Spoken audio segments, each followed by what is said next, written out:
t'entend plus. Tout le monde parle de l'Europe, mais c'est sur la manière de faire cette Europe que l'on ne s'entend plus. Bonjour et bienvenue à Bruxelles pour ce nouveau numéro de La Faute à l'Europe. Notre invitée aujourd'hui, Virginie Rozière, eurodéputée radicalement radicale de gauche. Bonjour. Bonjour. Ça veut dire quoi radicalement radical?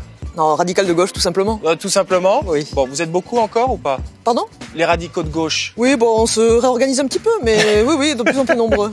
Bon, très bien. Et puis nos complices, Katialine Landaburu et Valérie Le Rouge. Bonjour à vous deux. Bonjour, Valérie Le Rouge, évidemment, correspondant de France 2 dans la capitale européenne. Demandez le programme de La Faute à l'Europe. L'obsolescence programmée est d'actualité en France. La justice a ouvert une information judiciaire contre Epson et Apple en France, mais aussi en Europe, où des parlementaires européens demandent une directive pour empêcher ces abus. On va y revenir avant que cette information ne soit plus d'actualité, car la machine médiatique, c'est finalement de l'obsolescence programmée permanente. Pesticides. Dans nos régions, les producteurs qui décident de s'orienter vers une culture biologique se sentiraient bien seuls. Notre partenaire Nice Matin va se demander si l'Europe a vraiment la volonté de soutenir le bio. Après le Canada et les États-Unis, le Japon, l'Amérique du Sud, le Mexique, l'Indonésie, l'Australie, bref, la quasi-totalité de la planète est invitée à signer des accords commerciaux avec l'Europe.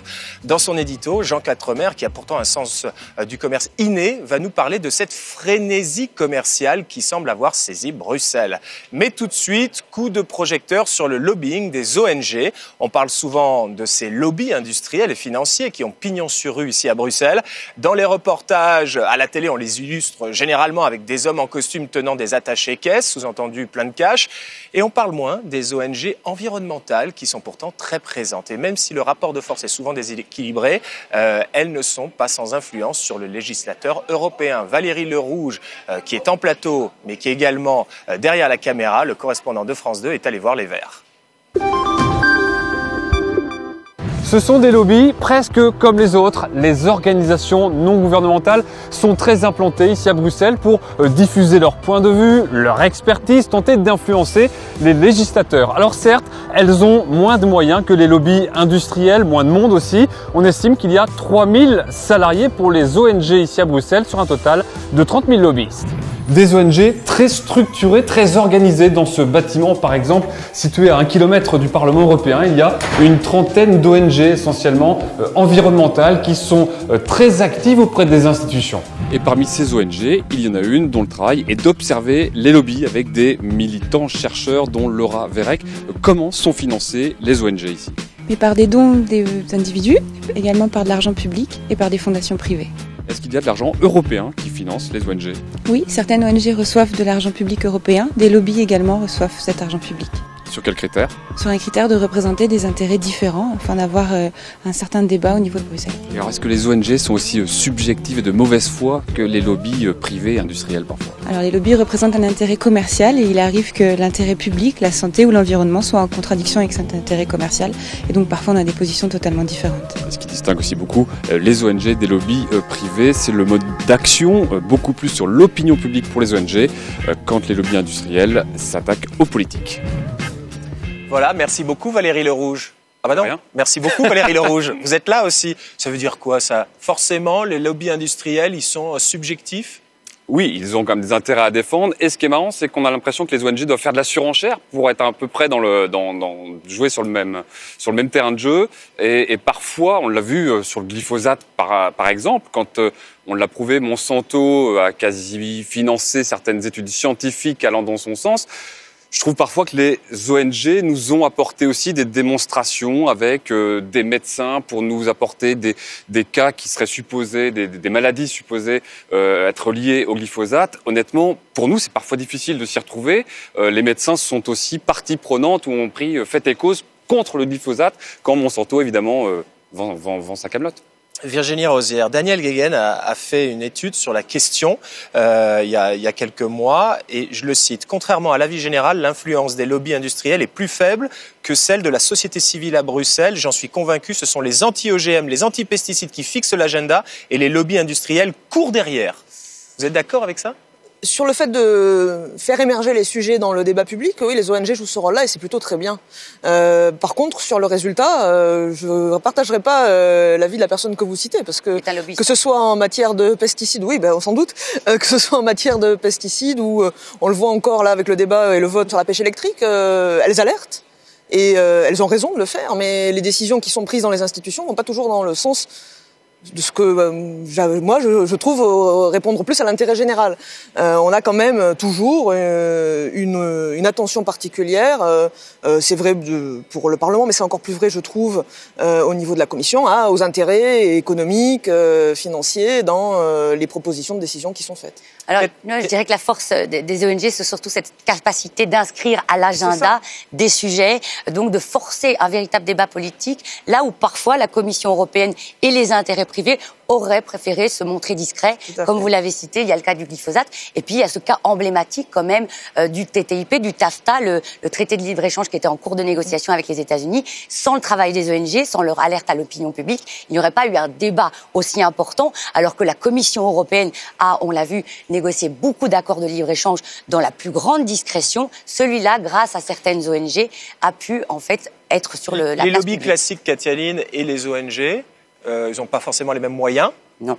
Ils n'ont pas non plus les mêmes méthodes. Elles ont, alors ça dépend, je dirais qu'elles ont quand même des méthodes de plus en plus similaires aux lobbies traditionnels. Parce que tous les lobbyistes ne sont pas des méchants, on a tendance aussi à les caricaturer. Mais on le voit, elles sont, comme les lobbyistes industriels, productrices de normes. Les ONG environnementales qui se regroupent. Il y en a une qui s'appelle Green 10, là, qui regroupe les 10 plus importantes ONG environnementales ici à Bruxelles. Elles ont une force de frappe importante.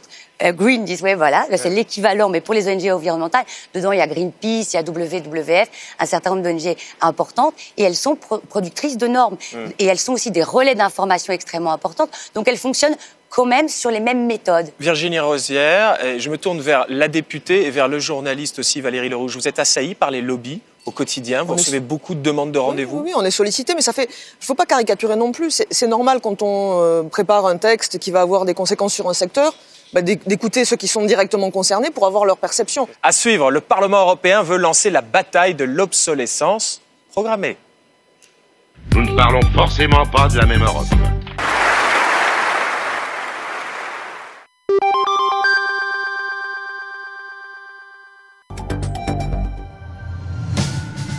Il n'y aura pas d'exposition universelle à Paris en 2025. La France retire la candidature du site de Saclay, au sud de la capitale. D'après le JDD, le Premier ministre Édouard Philippe évoque des problèmes de budget et préfère se focaliser sur le redressement des finances publiques. La France accueille déjà la Coupe du monde de rugby en 2023 et les Jeux Olympiques en 2024. Un rapport parlementaire préconise une amende forfaitaire pour sanctionner les fumeurs de cannabis. C'est aussi ce que promettait Emmanuel Macron, le président, pendant sa campagne. Pour l'instant, consommer du cannabis est passible d'1 an de prison et 3 750 € d'amende, mais cette peine n'est quasiment jamais prononcée. Une Allemande condamnée à mort en Irak, c'est une première pour une femme européenne. Elle est jugée pour appartenance au groupe État islamique. Son identité n'est pas précisée, mais le tribunal irakien indique qu'elle a rejoint la Syrie puis l'Irak avec ses 2 filles qui ont été mariées à des terroristes de Daesh. La mort de l'ancien ministre Alain Devaquet, son nom reste lié à un projet de réforme de l'université avorté en 1986. Alain Devaquet a dû démissionner après la mort d'un étudiant pendant une manifestation. Cet ancien député de Paris, sous l'étiquette RPR, avait 75 ans. 14 départements français en vigilance météo. L'alerte concerne de fortes pluies depuis le Jura jusqu'à l'Isère ainsi que dans le Cantal. Attention aux crues des cours d'eau dans la Haute-Marne et dans le sud-ouest. Vigilance aux avalanches en Isère et dans les Deux-Savoies. France Info. Nous ne parlons forcément pas de la même Europe. Merci de nous retrouver ici à Bruxelles, au Parlement européen, avec Virginie Rosière, Katia-Line Landaburu et Valérie Lerouge. L'aveu d'Apple qui a finalement reconnu avoir programmé la fin de vie des batteries de ses téléphones portables et aussi accessoirement de nos téléphones portables a relancé le débat sur l'obsolescence programmée. Cette pratique est un délit en France, mais pas à travers l'Europe. Les mandats des parlementaires européens ont eux aussi une obsolescence programmée. Ils se terminent dans 18 mois, du coup, à l'approche des élections européennes. De nombreux élus demandent à la Commission européenne de mettre fin à ce scandale. Hugues Baudouin nous en dit plus avec Antoine Delforge.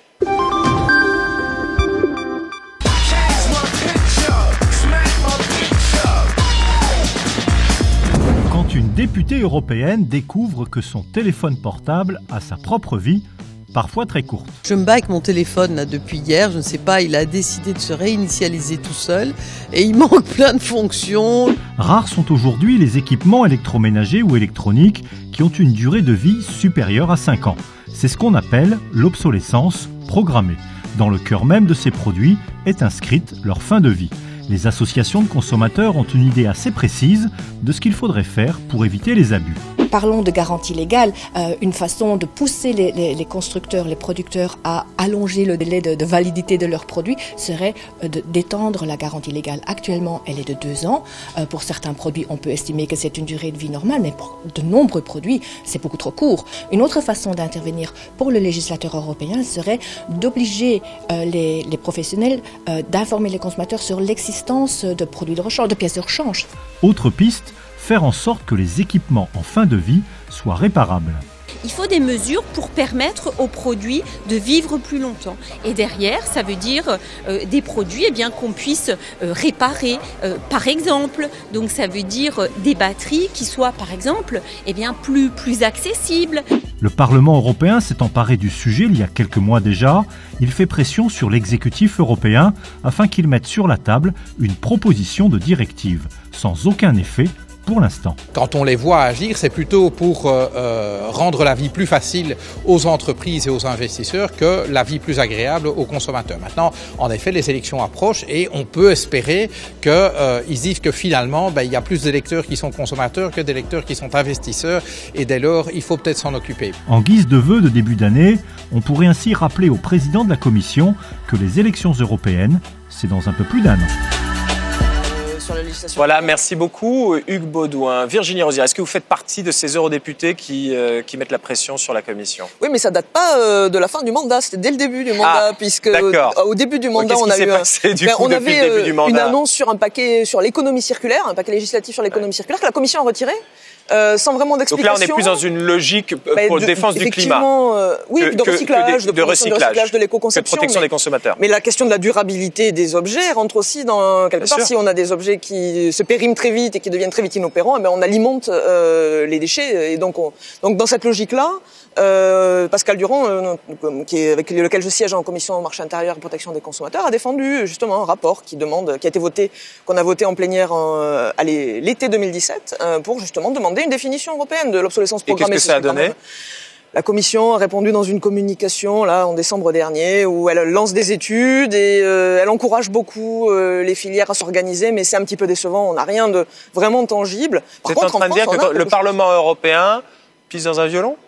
Non, mais on parle pas assez fort. Je reprendrai pas cette expression à mon compte, mais non, c'est toujours le jeu, vous savez.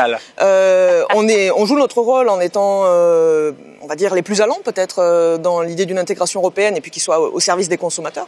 Là où les États membres, le Conseil sont un peu plus réticents et la Commission se trouve un peu entre les deux. Donc on joue pleinement notre rôle. De temps en temps, peut-être qu'on devrait parler encore un peu plus fort et se faire entendre encore plus. Mais c'est déjà. Katia-Lyne, qu'est-ce que vous en pensez vous de ce dossier ? Moi, je pense que la Commission, il y a au moins trois très bonnes raisons pour que la Commission se saisisse du dossier. D'abord parce que les consommateurs sont quand même véritablement bernés. Ouais. C'est quand même une forme d'escroquerie organisée, cette obsolescence programmée. Et les sondages Eurobaromètre démontrent qu'il y a quand même une volonté des citoyens de remettre en cause ce système. 9 sur 10, c'est beaucoup quand même, voudraient sur les produits des indications claires quant à leur durée de vie. Alors ensuite, il y a évidemment l'impact environnemental, dont on a parlé avec ce paquet économie circulaire.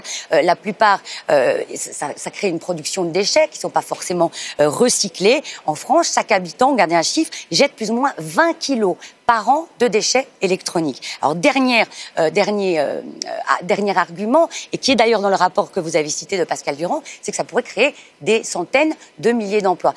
Avec cette obsolescence programmée, tout ce qui est service après-vente a totalement disparu. Donc, les métiers des réparateurs, qui sont des métiers non délocalisables, ont disparu au profit de 44% des équipements électroniques pourraient être réparés plutôt que jetés. Voilà. Et donc, je trouve que c'est 3 arguments qui font que je sais que la Commission veut moins légiférer, mais là-dessus, elle a beaucoup de raisons de s'emparer du dossier. Il faut qu'elle le fasse, je pense, pour effectivement se rapprocher du citoyen. Et c'est comme une occasion rêvée pour le faire. C'est un vrai sujet du quotidien. Tout à fait. Et en plus, je pense que ça va aller mal en pis, entre guillemets, puisque nos enceintes peuvent être connectées directement au cloud aujourd'hui. Et d'un clic, des ingénieurs pourront complètement rendre inutiles nos enceintes connectées demain. Donc ça va aller de toute façon en grandissant. Donc il faut évidemment, je pense, légiférer au niveau européen à ce niveau-là. De toute façon, j'ai l'impression que l'obsolescence n'est pas tant liée aux aspects techniques et aux produits eux-mêmes que plutôt aux effets de mode. J'ai l'impression que mes filles, par exemple, autour de moi, c'est plutôt le marketing qui fait que les gens ont envie de changer de téléphone et c'est pas parce que le téléphone est oui, mort. mais quand on a envie de résister à ces modes, quand même. Oui, ce qui est mon cas. Et quand on ne peut plus utiliser son smartphone ou plein d'applications qui ne sont plus valables dessus parce qu'il a fallu faire une mise à jour des logiciels, c'est quand même assez pénible, je pense. Tout le monde l'a testé. On est d'accord. Après la pause, l'agriculture biologique, l'Europe en fait-elle assez ? Attendez, je reformule. L'Europe en fait-elle autant que ce qu'elle dit ? À tout de suite. Nous ne parlons forcément pas de la même Europe.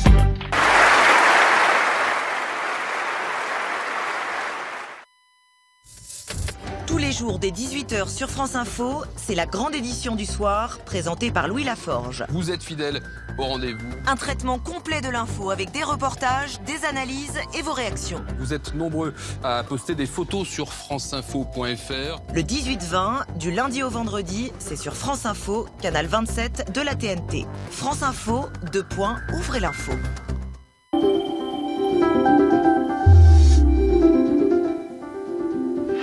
Je vous souhaite de passer un très agréable dimanche. De nombreux départements sont encore en vigilance, qu'il s'agisse de crues et de risques d'inondation, de vents violents pour le sud-est ou de la neige, avec un risque d'avalanche sur les Alpes ou les Pyrénées. Donc prudence encore en ce dimanche, car la perturbation ondule et elle va déverser encore de nombreuses précipitations qui vont provoquer des cumuls.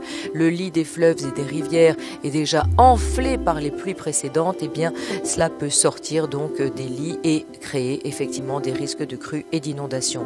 Le sud-est et la Corse ont été touchés par des vents violents cette nuit jusqu'à 150 km/h à l'intérieur du comté niçois. Aujourd'hui, il soufflera entre 100 et 120 km/h, mais le soleil brillera sur le sud-est et l'île de Beauté. Température de cet après-midi, 5 à 18 degrés. Elles sont exceptionnellement douces dans l'ouest et le sud. Demain matin, la perturbation glissera vers l'est avec tout autant de précipitations, toujours du vent, un risque d'avalanche sur les Alpes et sur les Pyrénées, mais le soleil reviendra sur le littoral méditerranéen et la Corse, et sur le nord-ouest aussi, avec des températures du matin de 2 à 13 degrés.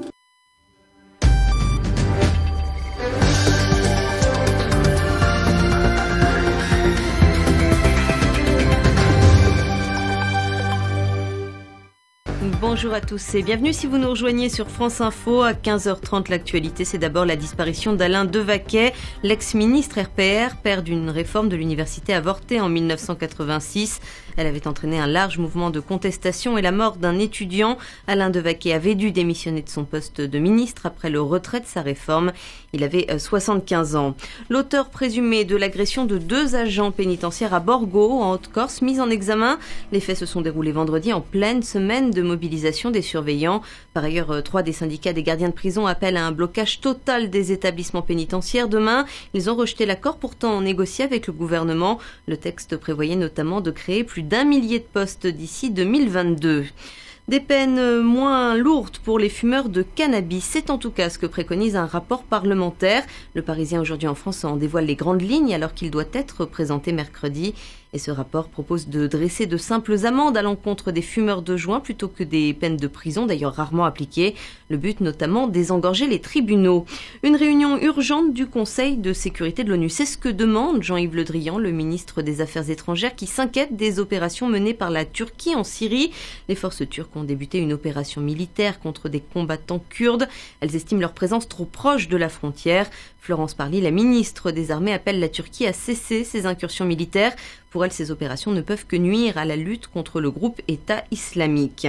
Une ressortissante allemande condamnée à mort par un tribunal irakien. C'est une première pour une femme européenne. Elle était jugée pour avoir rejoint l'organisation État islamique en Syrie et en Irak. Condamnée pour soutien logistique et aide à l'organisation terroriste, elle doit être exécutée par pendaison. L'Allemagne va-t-elle en finir avec l'incertitude politique? Les délégués du SPD sont réunis en congrès à Bonn en ce moment. Le Parti social-démocrate doit décider s'il forme ou non une coalition de gouvernement avec la CDU d'Angela Merkel. Malgré la signature d'un accord préparatoire par les deux partis il y a 2 semaines, les oppositions sont encore vives dans les rangs du SPD. L'Allemagne n'a plus de gouvernement depuis 4 mois.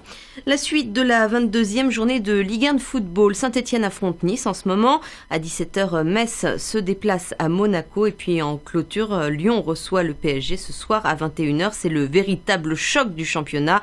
Paris est leader du classement, Lyon 3e. Une fréquentation en hausse pour la nuit de la lecture, 2e édition, 44% de participants en plus. Au total, 360 000 personnes ont pris part aux événements organisés un peu partout en France. Françoise Nyssen, la ministre de la Culture, se réjouit de ce succès. Cette édition 2018 était parrainée par l'écrivain Daniel Pénac. 15h et bientôt 33 minutes. Merci de regarder France Info. Le retour de l'actu, ce sera dans 7 minutes avec Laurent Sénéchal. Nous ne parlons forcément pas de la même Europe. Mais on finira bien un jour par parler de la même Europe. Je suis un optimiste. Nous sommes de retour à Bruxelles avec Virginie Rosière, Katialine Nandabourou et Valérie Le Rouge. L'Union européenne encourage et soutient le développement de l'agriculture biologique. Enfin ça, on va dire que c'est la théorie. Parce que sur le terrain, la perception, paraît-il, est bien différente. Ça fait 3 ans que les Européens tentent de réviser la législation européenne sur l'agriculture biologique, mais les discussions patinent. Patrice Maggio, c'est le directeur adjoint des rédactions du groupe Nice Matin, notre partenaire. Et il se demande si le bio est bien une priorité européenne. On l'écoute. Est-ce que l'Europe peut produire sans glyphosate pour le sud-est de la France et en particulier dans le Var? La réponse est clairement oui. 580 fermes bio existent déjà. Nous sommes ici dans le 5e département bio du pays et chaque année c'est entre 2 et 3% de surface supplémentaire. Il y a bien sûr des viticulteurs comme la famille Barret à Vidoban. Leurs vignes avaient brûlé en 2003. Ils ont relancé leur exploitation et ça marche bien. Ils emploient une quinzaine de vendangeurs. Et puis il y a ces dizaines de petits agriculteurs, une centaine au total, qui ont rejoint les défis fermes lancés par la Chambre d'agriculture. L'idée, c'est de trouver ensemble des solutions individuelles pour réduire la consommation de produits phytosanitaires. La question, c'est est-ce que l'Europe va s'inspirer de l'exemple varois ou au contraire faire le choix du phytosanitaire? Ici, on attend des mesures plus favorables au bio, si possible, avec effet immédiat. Voilà, merci Patrice Maggio, directeur adjoint des rédactions du groupe Nice Matin. Bon, est-ce que l'Europe en fait assez sur le bio? Non, Katialine. elle n'en fait pas assez, elle risque pas d'en faire dès demain. Je dirais que la philosophie, en tout cas de la Commission européenne, se base sur un vieux modèle, où le modèle d'une agriculture basée sur les résultats et pas basée sur les moyens, donc à l'encontre, complètement à l'opposé du modèle de l'agriculture biologique. Toutes les décisions les plus importantes prises dans ce secteur, on voit qu'il y a quand même la patte, l'influence des plus importants lobbies qui œuvrent ici en coulisses à Bruxelles, le lobby de l'agroalimentaire et le lobby des produits chimiques. Et alors donc, pas très étonnant, dans ce contexte, que la Commission autorise, malgré la fronde de l'opinion publique, le glyphosate ou les autres perturbateurs endocriniens. Pas étonnant non plus qu'elle autorise le maïs transgénique, donc celui de Monsanto par exemple, alors que seulement 2 pays en Europe, l'Espagne et le Portugal, avaient autorisé son usage. Donc, et je dirais aussi sur la nouvelle réglementation biologique, je trouve qu'elle pêche par ignorance. Les propositions qui ont été faites sont complètement en contradiction avec le modèle même, comme je disais, de cette agriculture. Virginie Rosière. En fait, on a une forme un peu de schizophrénie sur le sujet, parce que sur la précédente PAC, quand même, on a eu une vraie démarche de ce qu'on appelle le verdissement de la PAC, c'est-à-dire de renforcement des aides au bio. Après, il se trouve qu'en plus en France, le versement de ces aides fonctionne pas très bien, ce qui du coup loupe un peu la cible. Mais après, je vous rejoins sur d'autres sujets. On a par contre un modèle agricole qui se dessine, qui est le modèle conventionnel, avec le recours aux OGM, aux produits phytosanitaires. Donc on comprend pas bien où l'Europe souhaite conduire son agriculture. On a des enjeux de santé publique en Europe qui fait qu'on devrait être beaucoup plus volontariste dans le soutien au bio, beaucoup plus exigeant dans la définition et dans justement la réglementation qui s'applique au bio, là où aujourd'hui les discussions sur justement la réglementation du bio vont dans le sens, on va dire, d'une plus grande complaisance à des pratiques qui sont pas exactement ce qu'on attendrait quand on achète des produits bio. Donc là aussi, on parlait des ONG tout à l'heure, mais la mobilisation de la société civile pour faire émerger ces enjeux de santé publique, de qualité alimentaire, c'est aussi très important. Et nous, on mène la bataille, évidemment, dans ce Parlement. J'ajouterai un mot. On va négocier le cadre financier pour la période après 2020. La PAC, la politique agricole commune, cadre est sous financier pression. sur 2021-2028. Exactement. Et on voit à long terme. Mais oui, mais ça se discute maintenant. Et la politique agricole commune est sous pression. Et on a vu cette semaine que là où jusqu'à présent le gouvernement français avait toujours une position très en soutien justement de la PAC pour ses agriculteurs, aujourd'hui est peut-être moins mobilisé que ce qu'on souhaiterait. Valérie, est-ce que l'Europe est à la traîne sur ce dossier quand on regarde les chiffres? Plus 20% de chiffre d'affaires pour le bio chaque année, plus 8% d'emplois liés au bio chaque année. Ça pulse. On a l'impression qu'elle prend un peu le train en marche, ouais. qu'elle est à la traîne. Oui, elle est derrière. Oui, je pense aussi que ça suffira pas. L'Union doit faire davantage. Il faudra aussi changer pas que l'agriculture, mais de la culture des paysans et des consommateurs. Je suis issu d'un milieu rural. Je sais combien ils ont été abreuvés, habitués à travailler avec de l'engrais à gogo, à faire de l'intensif, parce qu'on les a poussés à faire énormément d'intensif. Et il y en a beaucoup qui ne sont pas encore prêts quand même à faire du bio. On montre souvent les exemples, les jolis exemples de ceux qui se transforment très bien, et à la télé. Et tant mieux, heureusement qu'il y en a beaucoup, mais honnêtement, il y en a encore une grosse partie qui n'est pas prête à le faire.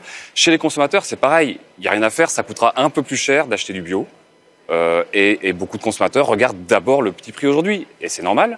Donc, tout le monde ne mangera pas du bio non plus demain. Donc, si je résume, Katialine, Virginie Rosière, Valérie Lerouge, on reste calé pour l'instant sur l'ancien modèle. Complètement. Voilà, c'est l'impression que ça donne, oui. Ouais. L'évolution, il y a une évolution parce qu'on le voit comme elle l'a dit dans la PAC, mais elle est trop lente et plus lente que l'évolution de l'agriculture biologique, que sa croissance. Que son vous consommez bio? Vous consommez bio? Oui. Quand vous faites vos courses? Pas toujours, mais certaines choses. Oui, j'essaie. Un plateau de bobo. Pas uniquement du bio, je sais, et je trouve bien qu'il y en ait. Je trouve bien d'avoir le choix aussi, mais je suis lucide. On ne mangera pas tous que du bio demain. Beau bio. Vous êtes un beau bio. Mais la question de la rémunération des agriculteurs aussi compte énormément. Et ça aussi, c'est un changement de mentalité qui est important. Quand on paye un produit, on paye aussi le travail de l'agriculteur qui l'a produit. Évidemment. À suivre, l'édito de Jean Quatremer, en dépit des controverses sur l'accord de libre-échange avec le Canada, le fameux CETA, ou celui au point mort avec les États-Unis. La Commission se lance en 2018 dans les grandes manœuvres commerciales. Bruxelles veut signer des accords dans tous les sens. Qu'en pense l'ami Jean Quatremer? Bonne ou mauvaise chose? A tout de suite pour l'édito du Tonton Flingueur. Nous ne parlons forcément pas de la même Europe.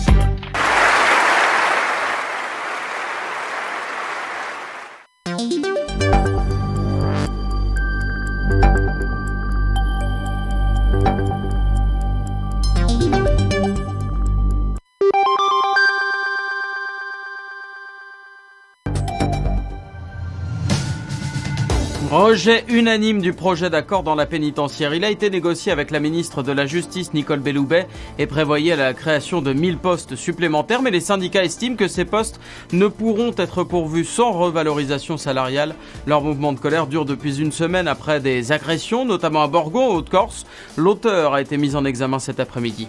Paris retire sa candidature à l'organisation de l'exposition universelle de 2025. Elle devait s'articuler autour du pôle scientifique de Saclay. Mais d'après le JDD, le Premier ministre Édouard Philippe s'est expliqué dans un courrier adressé au président de la candidature française. Il prône le redressement des finances publiques alors que la France organise déjà la Coupe du Monde de rugby en 2023 et les JO en 2024. Le Parti social-démocrate allemand décide en ce moment s'il donne ou non son feu vert à l'accord de gouvernement passé avec Angela Merkel. Cet accord reste à finaliser, mais il prévoit d'adhérer aux réformes européennes souhaitées par Emmanuel Macron. Martin Schulz, le dirigeant du SPD, est partant, mais il est confronté à une forte opposition de son aile gauche. Alain Devaquet est mort à 75 ans. Il a été ministre de Jacques Chirac en 1986 et portait un projet de réforme de l'université. Alain Devaquet a dû démissionner après la mort d'un étudiant, Malik Oussekine, dans une manifestation. OL PSG ce soir à 21h, c'est la fin de la 22e journée de Ligue 1 de football. À suivre également Monaco-Metz à 17h. Hier, Strasbourg s'est imposé face à Dijon 3-2. 3 a battu Lille 1-0. France Info. Nous ne parlons forcément pas de la même Europe.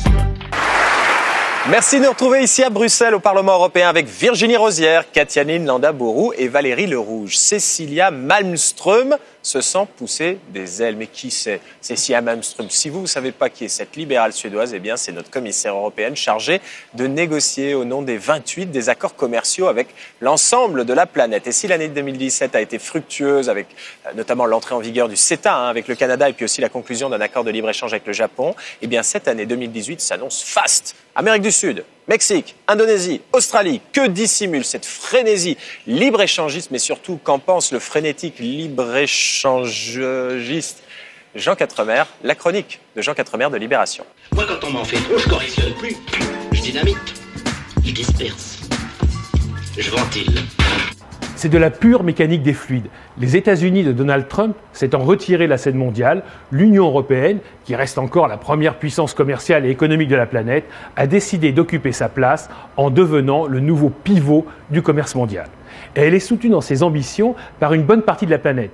À peine le nouveau président américain élu, de nombreux pays se sont précipités à Bruxelles pour conclure rapidement des accords de libre-échange, de peur de se retrouver seul face à l'ogre chinois. Le Japon a ainsi accepté en quelques mois tout ce qu'il refusait depuis 10 ans. Tokyo respectera non seulement les normes automobiles européennes, mais aussi son système d'indication géographique protégée pour le plus grand bonheur de notre industrie automobile et de nos producteurs agricoles. En 2018, l'Union devrait conclure un accord avec le Mercosur, c'est-à-dire l'Argentine, le Brésil, le Paraguay, l'Uruguay et le Venezuela, puis avec le Mexique, avant d'entamer des discussions avec l'Australie, la Nouvelle-Zélande, l'Inde, l'Indonésie et bien d'autres. Pourquoi une telle frénésie? Ce qui se joue en fait, c'est une guerre sans merci entre deux modèles, le chinois et l'européen. En clair, le capitalisme de ce siècle sera-t-il aux normes chinoises ou européennes? Pour les Européens, il vaut évidemment mieux que les produits chinois respectent nos normes infiniment plus protectrices. Le poulet au chlore des Américains, c'est de la rigolade à côté de ce que sont capables de produire les Chinois. Or, le seul moyen d'imposer nos normes à l'Empire du Milieu, c'est de réunir dans un seul camp l'Occident tout entier afin de représenter une majorité du commerce mondial. C'est exactement ce qui est en train de réussir Bruxelles dans la plus grande discrétion. Merci Jean Quatremer, cher tonton flingueur. Virginie Rosière, qu'en pensez-vous de cette frénésie libre-échangiste? C'est une bonne chose ou pas?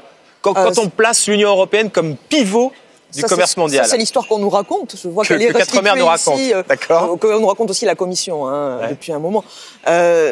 Le commerce international, en soi, ça n'est pas quelque chose de bon ou de mauvais. Ça dépend comment on le fait. Et on entend parler de normes, mais c'est justement ça l'enjeu. Est-ce qu'on considère que nos règles de vie communes, notre qualité de vie, les conditions dans lesquelles les citoyens européens se trouvent, on les négocie, on les discute démocratiquement dans une enceinte parlementaire comme le Parlement européen, ou est-ce qu'on les négocie avec des tiers dans le cadre d'accords commerciaux? Parce que c'est ça, et ça a été ça tout le sens de la mobilisation contre le TTIP ou le TAFTA, l'accord avec les États-Unis, ou sur le CETA, c'est que on met dans des accords qui devraient être des accords de commerce, donc simplement fixer des tarifs douaniers. On met des discussions sur nos règles de vie, comment est-ce qu'on produit, quels produits agricoles on autorise, quelles sont nos règles en matière de santé publique, de protection de l'environnement, et ça, c'est quand même quelque chose qui répond plus à un enjeu démocratique qu'à un enjeu commercial. Mais c'est possible? Bien sûr, c'est ça tout l'objet. Mais quand on négocie avec eux, quand on négocie avec les Américains, quand on négocie avec d'autres puissances commerciales, on ne peut pas le faire dans un hémicycle comme ça. Non, mais parce que c'est je te donne ça, tu me donnes ça, je te lâche ça, etc. Mais jusqu'ici, quand même, quand on fait du commerce, pour que les produits rentrent sur le marché européen, je rappelle au passage que le marché européen, c'est 500 millions de consommateurs, c'est le plus grand marché mondial. Donc en termes de rapport de force dans les échanges commerciaux, on est en position favorable. Donc je ne comprends pas pourquoi, justement, on n'est pas plus ferme dans la définition des conditions. Et là-dessus, la Commission européenne, depuis trop longtemps, a péché par excès de naïveté et considérant que ouvrir le marché européen, c'était de toute façon une bonne chose. On voit que sur les accords qui ont été négociés, avec particulièrement le CETA et qui vont l'être, ça pose d'énormes questions, y compris pour notre économie et particulièrement pour notre agriculture, qui était le sujet qui nous occupait auparavant. Katialine, qu'est-ce qu'il faut en penser de cette, selon tonton Jean, cette frénésie libre-échangiste? Je crois que ça relève d'une stratégie aussi plus globale de la Commission européenne pour redonner un nouveau souffle à cette politique commerciale. Pourquoi? Parce que, comme vous l'avez dit, elle a été quand même remise en question par l'opinion publique, notamment au moment des négociations avec les États-Unis. Or, c'est quand même une politique commune. C'est la Commission européenne, normalement, qui a cette compétence de négocier les accords commerciaux. C'est Bruxelles, c'est Cécilia Malmström qui négocie pour les Européens. C'est eux, elle négocie, mais après on a vu les difficultés au niveau des ratifications, mais on va peut-être pas rentrer dans ces détails techniques, ne pas saouler nos téléspectateurs. Mais ce que je veux dire, c'est que la Commission européenne était quand même entre deux camps. Il y a les camps, les libre-échangistes, les pays du Nord, les Britanniques, les Allemands, les Scandinaves, etc., qu'il fallait contenter. Eux, on leur donne des accords de libre-échange. Puis à côté de ça, il y a la France, notamment, avec Emmanuel Macron, la Belgique, d'autres pays qui veulent une Europe un peu moins naïve, plus protectrice. Oui, parce que lui, il avait dit d'ailleurs pendant la campagne, il a dit attention, pédale douce. Mais c'est ce qu'il a voulu faire. Et sur le Mercosur, il a voulu dire arrêtez, c'est quoi ce mandat? Vous avez un mandat qui date d'il y a 20 ans, il n'est plus du tout d'actualité. La France a voulu remettre en question ce mandat et elle s'est fait en quelque sorte envoyer paître, pour rester poli, par la Commission européenne qui a continué à négocier. Bon, là c'est pour l'instant un échec, les négociations patinent, mais on le voit quand même que la Commission essaye de jouer entre deux groupes de pays extrêmement différents, essaie de donner un peu aux uns, un peu aux autres, et essaie surtout de redonner du souffle à cette politique commerciale qui était un peu dans l'impasse. Valérie Le Rouge. Je pense qu'il y a quand même une espèce de dogme quand même de la Commission européenne là-dessus, qui estime que plus on est de fous, plus on rit, donc ouvrons au maximum, échangeons le plus possible, ce sera toujours chouette. Et on sent qu'il y a un décalage avec l'opinion publique quand même là-dessus, sur le CETA, on l'a vu, les gens se disent on n'est peut-être pas obligé d'échanger avec tout le monde. Deuxième chose, il y a la théorie, est-ce qu'on signe sur le papier, et il y a la pratique. On a beaucoup parlé des producteurs de fromage français qui allaient pouvoir vendre beaucoup aux Canadiens. Oui, sur le papier, ça va être possible et ils sont satisfaisés. Le problème, c'est que les Canadiens n'attendent pas tout à fait les mêmes fromages que ce qu'on fait. Ils n'aiment pas notre fromage qui pue. Le pue. Livaro comme il est, ou le Roquefort, ou la Fomme d'Ambert. Ils aiment les fromages un peu à la cannelle. Ils ont aussi des normes très différentes, très pasteurisées finalement, quand nous, on fait beaucoup de lait cru. Donc, je crains qu'il y ait peut-être quelques déceptions, même quand on a le sentiment que l'accord est gagnant-gagnant ou équilibré. Mais Hugues Baudouin m'expliquait, avant de rentrer sur le plateau, le rédacteur en chef de l'émission, que du coup, les producteurs français réfléchissaient à mettre de la cannelle ou bien du goût pomme ou du goût fruits dans les fromages pour les Canadiens. Oui, ce qui n'était pas, à mon avis, l'idée de faire un échange ou d'exporter un peu plus qu'on faisait. Et voilà où ça peut nous mener, du coup, des accords de ce type. De s'adapter, effectivement, aux demandes. Et alors, on parle des Canadiens, et demain, ce seront les Chinois, et ce seront encore d'autres nouveaux goûts. Merci beaucoup, Katialine Landaburu. Merci, Virginie Rosière. Merci, Valérie Le Rouge. Cette émission touche à sa fin. Merci également à Hugues Baudouin, Solène Dupont de l'Estrin, Alexandre Rougier qui l'ont préparé. Merci aux équipes du Parlement européen. Et vu que c'est tout le temps la faute à l'Europe, rendez-vous la semaine prochaine. Où ça? Sur France Info, évidemment.